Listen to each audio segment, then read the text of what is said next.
RSS is the main enemy and BJP is the political front of RSS and Mamata is playing the second fiddle. TMC came into being because RSS needed a Durga in Bengal.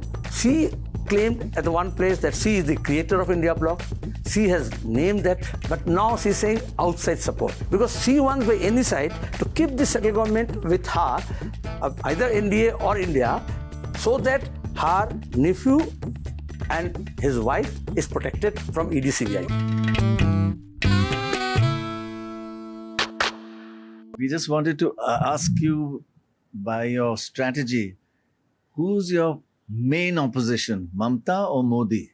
According to the CPIM party program, and given the situation in the country, the RSS is the main enemy, and BJP is the political front of RSS, and Mamata is playing the second fiddle. So all three? RSS is the main, which Mamata will never utter. Even many parties in national level also will not have the courage, muster courage to say that. And BJP is just a political front, mask. There are several other organizations which you may not be knowing, I may not be knowing. Hundreds of. Several names. But when you joined with Congress and opposed TMC, are you indirectly helping the BJP? Because you are taking votes from Mamata and not from BJP. How come? Who is Mamata? TMC came into being because RSS needed a Durga in Bengal, and then the project, the finance, the cadres, all these RSS, plus Jamaat Islami, Jamiyat Ulama Hind, Muslim League, several Hindu Sanghati, some failed Naxalites, they all joined together. So Congress is weakened because of this TMC. BJP got air in Bengal like a springboard in the swimming pool. Mamata served as a springboard for the RSS BJP to have plunged into this Bengal politics. So once you take out that springboard, all this jumping scenario of BJP will be finished. But you are against the Congress in Kerala. You are with them here. Tomorrow, if there are enough seats with TMC, you will all want to join one government. Isn't there too much contradiction for voters? Let me be very clear. There are not going to be enough seats for TMC. One. However, India is having a diversity in politics, in culture, in language. That diversity we accept. RSS and BJP just opposing it, trying to destroy it. So for this, to preserve this unity in diversity, we have a united approach, but diversified actions. So to protect this diversity of culture, of language, so politics also is diversified. Manipur and Gujarat is not in the same plan. Kerala and Bengal is not in the same plan. So in that case, what we said is, let us think together, but strike differently. And that's the strategy. It's a state level reality, you have to accept it. And this is how the state level electoral alliance came into being, not a national level. When India bloc came into being, that was the wrong. Experts and RSS were saying it's a alliance, grand alliance, Mahagathbandhan. We said no. It's a platform to take on these fascist forces. So that there's a unity of purpose, there's a unity of politics, political understanding. And that put BJP into disarray. There are all these 370, Article 370, then Uniform Civil Code, then Ram Mandir, gun in the wind. Gun with the wind. This is all very theoretical. Realistically, Mamata Banerjee said the other day that we will give support from outside to the left. One of the reasons being, speculated upon is if you join a cabinet of India, in the chance that it comes to power, what's Mamata Banerjee going to do? Will she join the cabinet?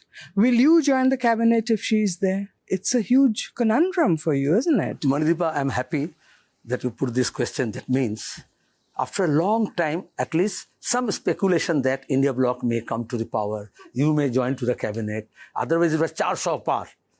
When the elections campaign started, it was 400 par. Modi is invincible. Nobody can take on.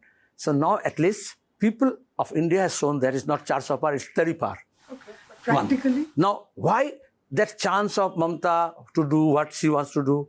She claimed at the one place that she is the creator of India bloc. She has named that. She give that name. And secondly, she is the leader. But now she's saying outside support. That means who ousted her? When 400 par thing came, Mamta herself said, I'm not with India bloc. Because I can take post-poll, depending on the post-poll scenario, which side I go. Past performance like that. We have seen she was part of first India government, second India government. When 2004 UPA-1 government came, she was with Advani and Bajpayee. You know better than me. So, since the inception, TMC got this RSS or BJP as a natural ally. And it's totally diverse and estranged from Congress values. So now, in 2024, why she is speaking so? Because to safeguard her own interest. Because she wants by any side to keep the central government with her, either NDA or India, so that her nephew and his wife is protected from ED CBI. That's the only reason, not the state politics, not the national politics, not the secularism, not the democracy, not the republic. So the people of Bengal will create a situation where Mamta should not have this option to be exercised. Can you explain to us one thing, that in 2019, your vote went down over 20% and BJP went up over 20%. It was like a direct transfer from CPM to BJP, and you're ideologically opposite. So how did your vote, why did your voters switch to them and not to Mamta? And are you getting them back from the BJP or not? There is some essence in this question, but Pranay, I'm sorry to say that this is even the Hindu also did this mistake. Simplification, simplified answer to a complex situation.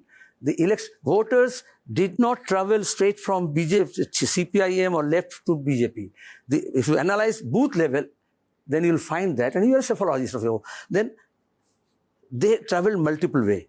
Because of the threat of BJP, many left votes went to the TMC, many Congress votes went to the TMC, many TMC votes because of the Hinduism, Hindutva went to BJP, and many of our votes went to the left, from left to BJP. So we analyze this. It's a micro level strategy, grassroots level strategy, and we tried to win over that section. And this is how the revamped left with the organization, repositioning, revamping, and rejuvenating the party. We tried to bring it back, and we successfully did it to some extent. And that's how you see the resurgent left and the weakened BJP at the moment. But you know, you look at the last major election, the assembly election. You went with the Congress, and two of you together got one seat. I mean, there were days when the CPM front used to get 215, 20 seats on its own. And a Gathbandhan with the Congress got you one seat. Now, what have you done since then? We have analyzed that. Made the difference. We have analyzed that, the weakness. First, it was very late. Before the message went to the people. But one seat? Not even one. Yes. That was won by ISF, correct. newly found, Yes. no seat. But then you realize that time it was CA-NRC. BJP was saying, throwing away 2 crores of Bengalis to East Bengal, Bangladesh. And now also Mamta and Modi both wanted to recreate that scenario. But history does not repeat itself. It was a sort of referendum, because the Bengalis will be at stake. Modi is trying to destroy it, and Mamta became savior, thanks to the liberal Democrat, a section of media, and even the Maoists. So now that scenario is not there. This time people are going to vote for unemployment, education, development, unity, diversity. So the plan has changed. Even now Mamta is trying to bring back all these binaries, communal questions, religious questions, but people are not ready to fight. Bengalis are not ready to fight Hindus with Muslims or Muslims with Hindus. Both combined is trying to fight the corrupt. Corruption is a big issue now, so from the ground level. Second, major election, last major election was 21. Last major election was 23rd, Panchayat. Yeah. And in Panchayat, you see how active resistance. This is how, before Congress and left came together, is the people came together, organized this resistance. With the help of administration even, BJP could not muster, and TMC also could not. Ultimately, entire counting process was rigged. Ballots were thrown out. So people have this angry. And there are many people this time, and Panchayat, they voted after 10 years, 12 years. The democracy was no more there. People did not believe that. This time I have seen in Murshidabad, many people in vengeance voted because they said, after 12 years, we are entering into the booth. Yours is a cadre party, basically, very deeply. And elections these days are won with good cadres, right? Have you got your cadre back, which you lost to the BJP and TMC in the last 10 years? We have lost our popular support, not the cadres. some of the leaders, middle-ranking leaders, but not the cadres. Cadres were threatened, implicated in false cases, 85,000 false cases against CPIM cadres, supporters, in last 12 years. They were ousted from their livelihoods, from their residence. Even now, in Jungle Mahal, our people are just staying outside the districts. There is a no entry. People could not cultivate their lands. Rickshaw pullers could not park their rickshaws in the rickshaw stands. The taxi drivers could not park there. The ambulance driver could not take their ambulance inside the hospitals. That was a dictate. It's a kind of the democracy here being pursued by Mamta. So these fellows, they were waiting for a chance. Once this left and Congress came together, once in the revamped our organization, the leadership was in a mood. The young generation has taken over the leadership. The people have reposed their faith. And they have this credibility. The CPIM's credibility, the left credibility, once it is re-established, and these people have this faith now. So they are coming back. The popular support which we lost, we are gaining it back. But you've said that you are taking away the Muslim vote from TMC. First, Isn't that going to Help help the BJP? normally the voters, we don't divide as Muslim voters, Hindu voters. Bengal do not vote like that.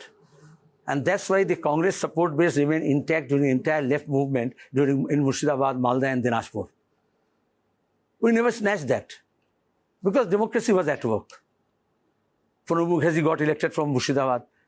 Dipa Dasmunsi and the President Dasmunsi used to elected Adi Chaudhary, Ghani Khan Chaudhary, Malda, Murshidabad, Dinajpur. But now this aggressive TMC swallowing everything from library committee to masjid committee to temples committee, schools, colleges, all these trade unions. So this is how this democracy, the question of reloading democracy. And Bengal, is a very politically conscious thing. Not only cadres, earlier you said, as any organization, not only political parties, they fight with two things, network and net worth. The CPIM or the left parties, they don't have the net worth. And Mamta was used by the RSS to destroy this left network here. So we very meticulously tried to rework this network. To some extent, we were successful in 3-4 districts till now. And net worth, we are collecting money from people. So once we got this, you see the buzz in the air. The left is back. You sound terribly confident, and it's amazing. I mean, you still have 2 phases to go, and you are hoping to make a breakthrough in the next 2 phases of election. Question is, would you put a number to the number of seats your Jot might get? Once the wheel started rolling, that gives you the confidence. It was stuck in the mud, so we cleared that, one. After third phase, continuously you see the political contour of Bengal is changing. Number. One. Second, I'm saying, that psephologists like Pranay I can work out, but I can tell you roughly, it's 1/3 of the seats. 42 divided by 3? Yes. From the left and Congress. But going by this last 5th phase, it can be more. In South Bengal, it will be not wind, it will be storm. This time, normally Anidipa, it's Kal Vaishakhi's time. There is no Kal Vaishakhi till now because in June, first week, you will see Lal Vaishakhi. Finally, just tell us how you got into CPM. Your parents were not exactly... Never. What did they say? What happened? Once it's because of the emergency. No, earlier on, you were with the Ram Krishna Mission. Because during student life, naturally, I used to be the member of this Ram Krishna Mission Institute of Culture library. There some classes used to be there for foreign languages. So I joined there. And I have some affinity with these monks. I like that.